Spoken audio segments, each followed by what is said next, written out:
Professor উজান চৌধুরী, লেখিকা বন্যা শিকদার, পর্ব 14।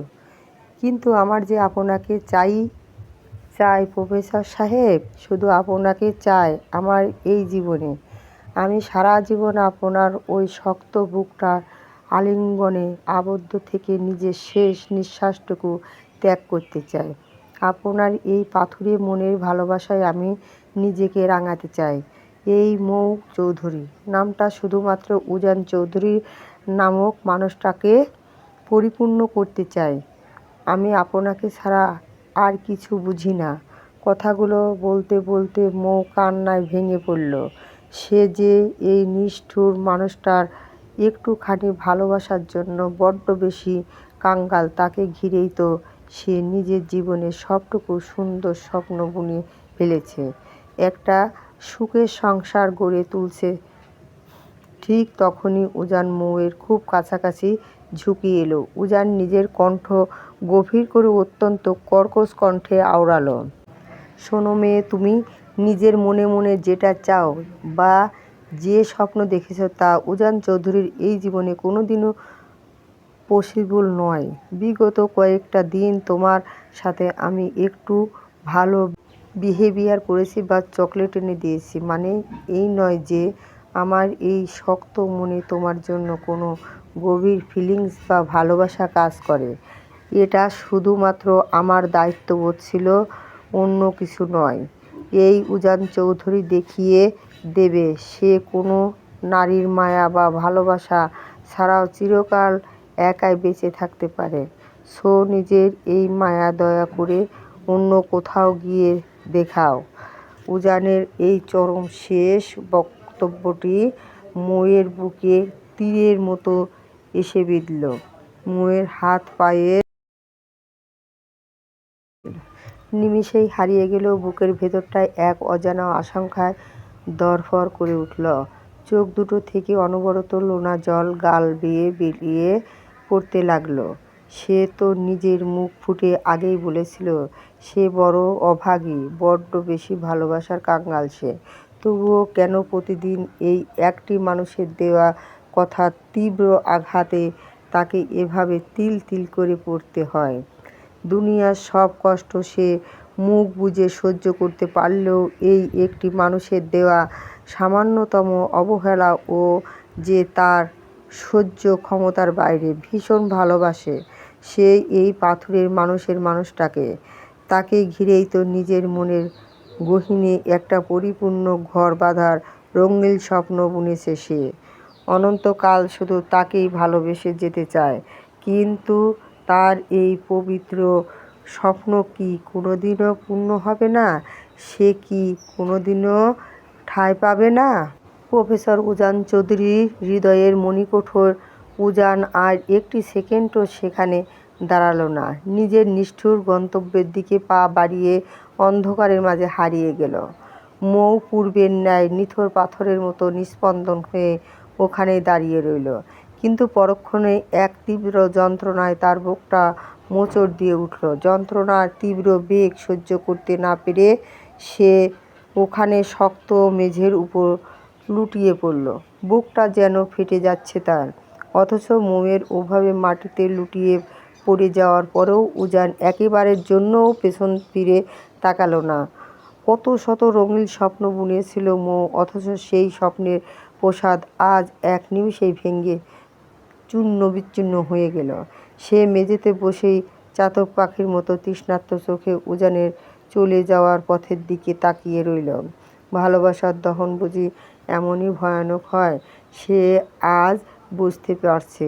লোকটার এই সামান্য রুক্ষ কথাতে তার বুকটা এভাবে ভেঙে যাচ্ছে। অথচ 14 বছর আগে যখন শিরিন উনাকে ধোঁকা দিয়েছিল তখন উনার ঠিক কতটা কষ্ট হয়েছিল, কতটা যন্ত্রণার পাহাড় বুকে চেপে মানুষটা আজও বেঁচে আসে। কিছুক্ষণ পর মৌ নিজের চোখের জলটুকু মুছে অত্যন্ত ক্লান্ত ও ধীর পায়ে নিজের রুমের দিকে হেঁটে গেল। নিস্তেজ ও অবশ শরীরটা বিছানার এক কোণে এলিয়ে দিল সে। তবে প্রতিদিনের মতো আজ আর সে উজানের ব্যবহৃত বালিশটার দিকে হাত বাড়াল না। মানুষটাকে জড়িয়ে ধরে ঘুমানোর সেই চিরচেনা অভ্যাসটা আজ সে জোর করেই চেপে রাখল। আজ থেকে সে একাই ঘুমানোর অভ্যাস করবে। কিন্তু এই কঠিন চেষ্টায় সে কতটুকু সফল হবে তা কেবল উপরওয়ালাই জানেন। যে মানুষটা তার সামান্য ছোঁয়াতেই বিরক্ত হয় তাকে অন্তত মৌ আর নিজের থেকে যেচে জ্বালাতন করতে যাবে না। প্রায় ঘণ্টাখানিক পর উজান অত্যন্ত শান্ত পায়ে রুমে প্রবেশ করল।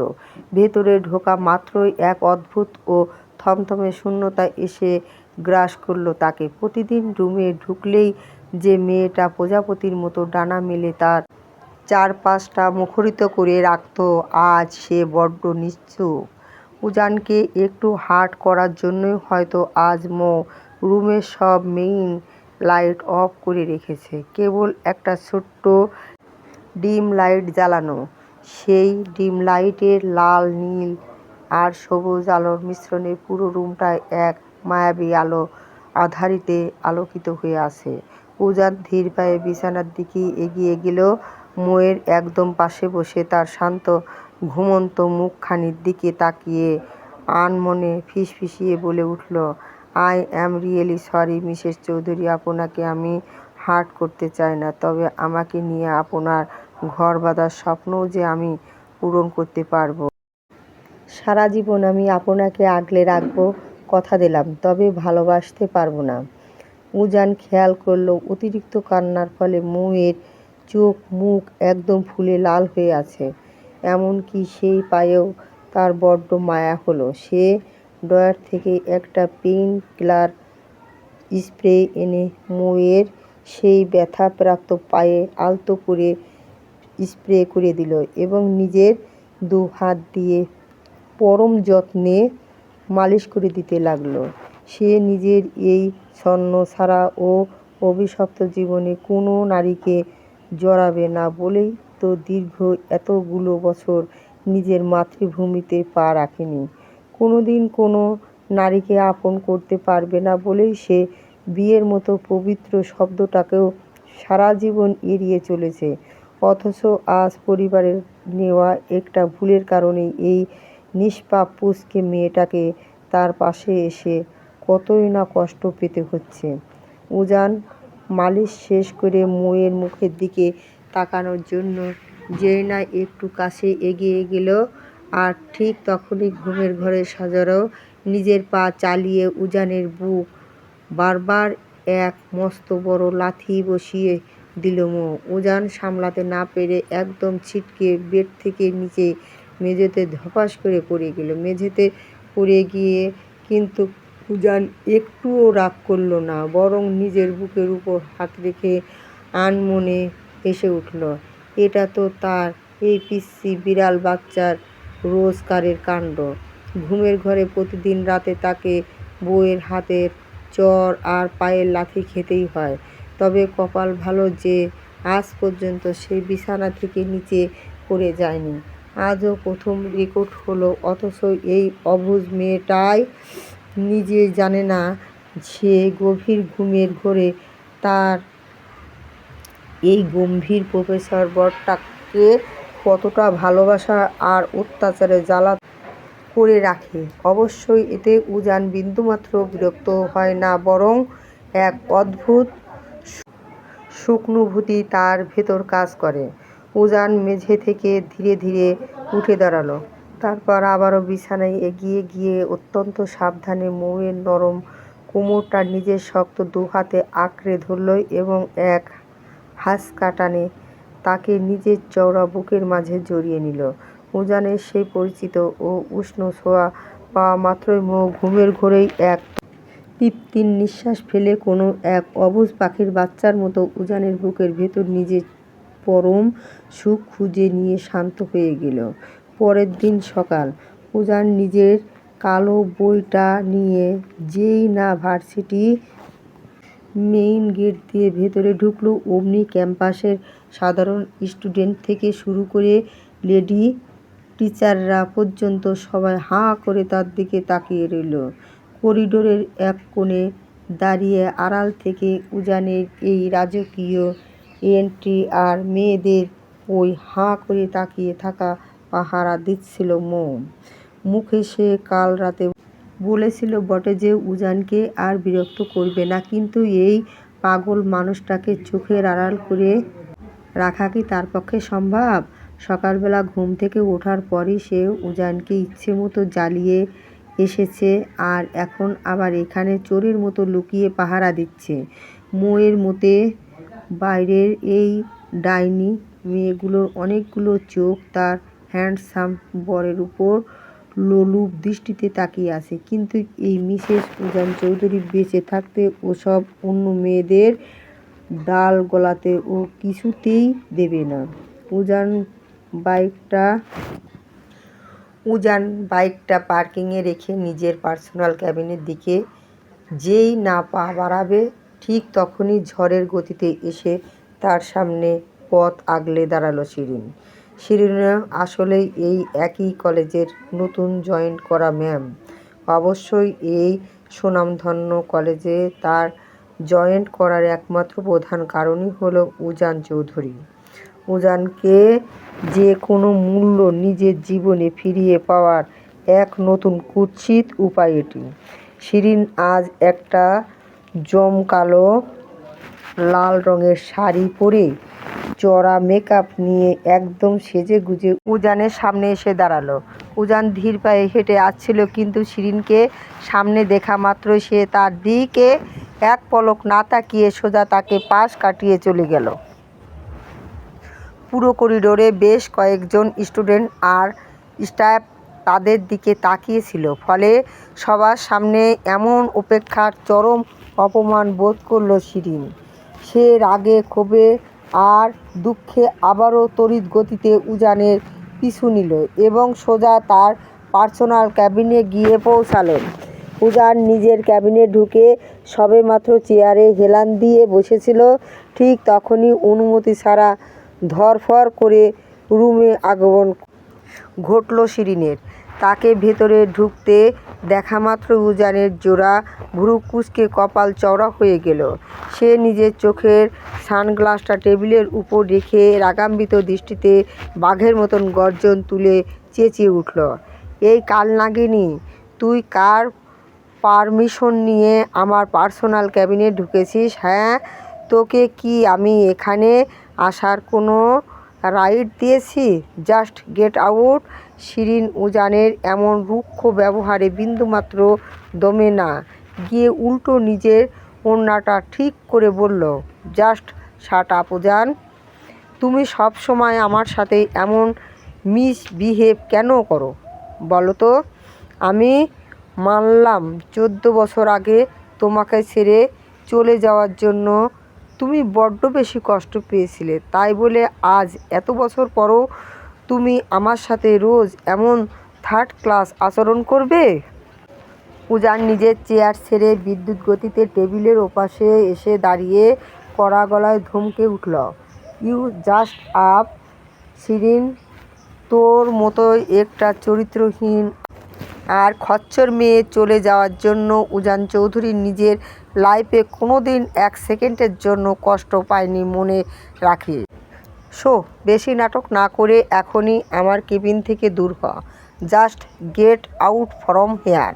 কিন্তু উজানের এই সিংহসুলভ রাগী কণ্ঠস্বরেও শিরিনের মাঝে কোনো ভ্রূক্ষেপ হলো না। সে নিজের জায়গায় নির্লজ্জের মতো দাঁড়িয়ে রইল। হঠাৎ করেই সে আরও এক পা এগিয়ে গিয়ে উজানের একদম গা ঘেঁষে দাঁড়ালো। এত রেগে যাচ্ছ কেন বেবি? আমি তো তোমার আজও ঠিক আগের মতোই ভালোবাসি। চলো না অতীত ভুলে আমরা দুজনে আবার নতুন করে সব কিছু শুরু করি।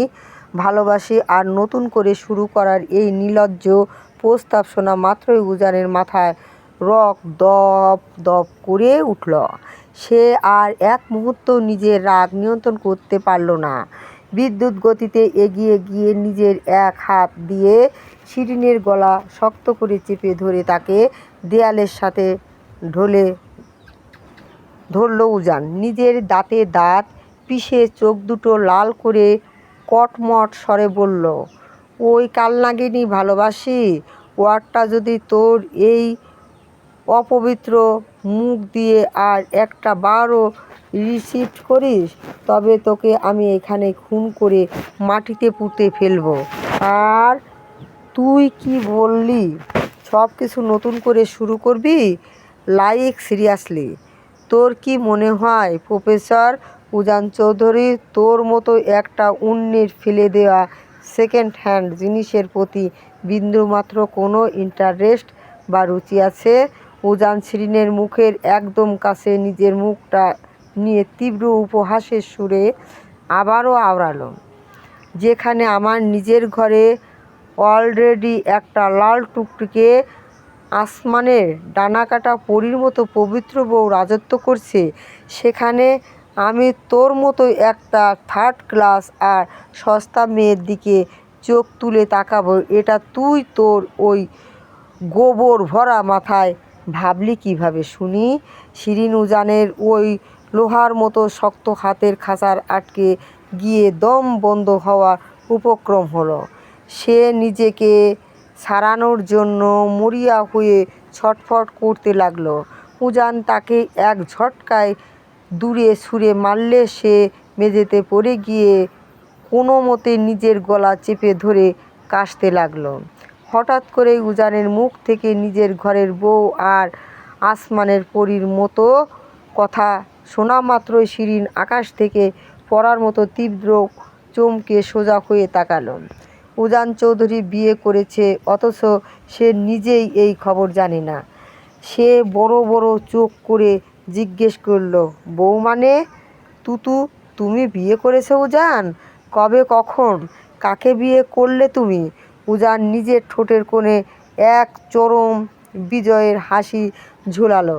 সে প্যান্টের পকেটে দুই হাত গুজে পা ফেলে আবারও নিজের সেই ঘূর্ণায়মান চেয়ারটার গিয়ে বসলো। তারপর নিজের ব্ল্যাক সানগ্লাসটা স্টাইল করে চোখে পড়তে পড়তে ঘড়ির দিকে তাকিয়ে জবাব দিল, আজ থেকে ঠিক 21 দিন 17 ঘন্টা 34 মিনিট এবং 11 সেকেন্ড আগে। আর উজান চৌধুরী কোনো থার্ড ক্লাস মেয়েকে নয়, একটা কিউট বিড়ালের বাচ্চার মতো পুচকে পরীকে নিজের বউ বানিয়েছে। So stay away from me miss Shirin, নয়তো পরের বার শুধু গলা টেপাতে শেষ হবে না, মাইন্ড ইট। শিরিন এবার চিৎকার করে উঠল, কি হো, বিয়ে করেছো মানে? আমি মানি না তোমার এই বিয়ে। উজান তোমার বউ শুধু আমি হব, আর কেউ নয়। ভালো করে মাথায় ঢুকিয়ে নাও। উজান খানিকটা সামনের দিকে ঝুঁকে এসে বাঁকা হাসি ফুলিয়ে আওড়ালো, প্রফেসর উজান চৌধুরী, একবার ইউজ করা টিস্যু কখনো দ্বিতীয়বার ইউজ করে না। তোর মতো থার্ড ক্লাস মেয়েকে তো কোনো জন্মেও নয়। উজান চৌধুরীর লাইফে অলরেডি একটা পরী রাজত্ব করছে, সেখানে তোর মতো মেয়ের নোংরা ছায়া তো ভুলেও আর আমার উপর পড়বে না। এরপরেও যদি নেক্সট টাইম তুই আমাকে বা আমার পার্সোনাল লাইফে কোনো রকম ডিস্টার্ব করতে আসিস, তবে আমার ওই বিড়ালের বাচ্চাকে তোর পেছনে লেলিয়ে দেব। উজান চৌধুরীর হাত থেকে হয়তো তুই কোনো মতে বেঁচে ফিরতে পারিস, কিন্তু মিসেস উজান চৌধুরীর হাত থেকে তোর ছাড়া পাওয়ার বিন্দুমাত্র সম্ভাবনা নেই, মাইন্ড ইট। কথাটা শেষ করেই উজান আর কোনো সুযোগ না দিয়ে শিরিনকে এক প্রকার ধাক্কা দিয়ে নিজের কেবিন থেকে বের করে দিল। তারপর ধীর পায়ে এসে নিজের ঘূর্ণায়মান চেয়ারটায় আরাম করে বসল। নিজের দুই চোখ বন্ধ করে এক স্বস্তির দীর্ঘশ্বাস ফেলল সে। অতঃপর ঠোঁটের কোণে এক চিলতে মৃদু হাসি ফুটিয়ে শান্ত স্বরে আওড়ালো, পিচ্চি, এদিকে এসো। কিন্তু কেবিনের ভেতর থেকে কোনো সাড়া শব্দ এলো না। উজান আগের মতো চোখ বন্ধ রাখা অবস্থাতেই এবার গলার স্বর কিছুটা গভীর করে বলে উঠল, কি হলো পুচকে বিড়ালের বাচ্চা, নিজে থেকে লক্ষ্মীর মেয়ের মতো সামনে আসবে নাকি? আমি নিজে গিয়ে টেনে নিয়ে আসব?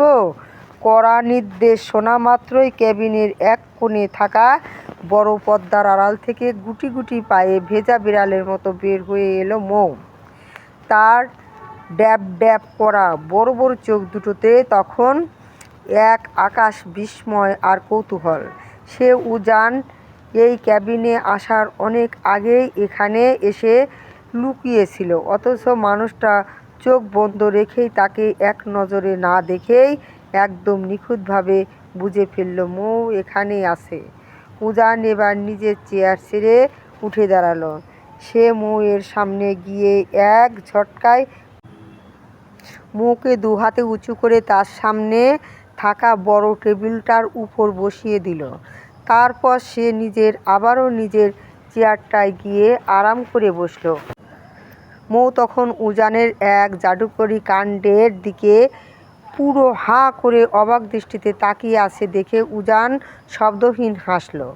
মৌ এবার অত্যন্ত মিনমিন স্বরে জিজ্ঞেস করল, আচ্ছা প্রফেসর সাহেব, আপনি কিভাবে বুঝলেন যে আমি ওই পর্দার আড়ালে লুকিয়ে আছি? তুমি যে শুধু এখানে লুকিয়ে রয়েছ উজান চৌধুরী কেবল ততটুকুই জানে না।